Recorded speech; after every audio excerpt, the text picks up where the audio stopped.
This particular site, which sits directly next door to City Hall, is really special. People looked at it and said, what's it going to be? What's it going to be? What's it going to be?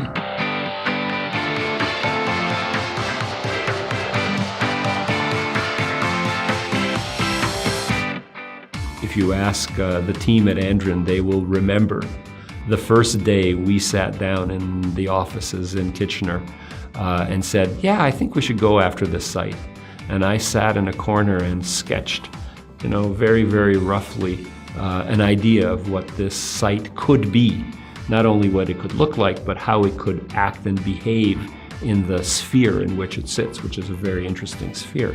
And in fact, if I were to turn the clock back even a little bit further, our first project with Andren in downtown Kitchener was a project called the Kaufman Lofts. And I believe to some extent the Kaufman Lofts was a trigger to the revitalization of downtown Kitchener.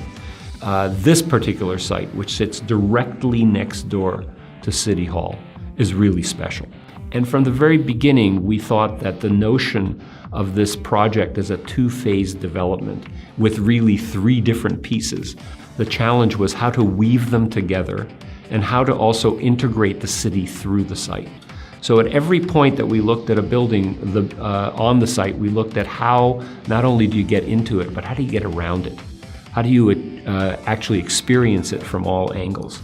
So in terms of the three elements, obviously the first one, which was the project, the Duke Street Tower, which since our preliminary concepts has turned into a very, very important part of the infrastructure of the city with the new LRT coming along.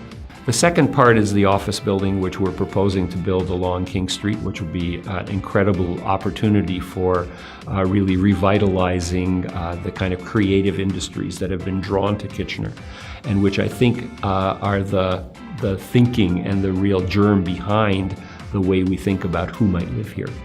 And the third is, of course, the Young Tower, which we think is going to be the new landmark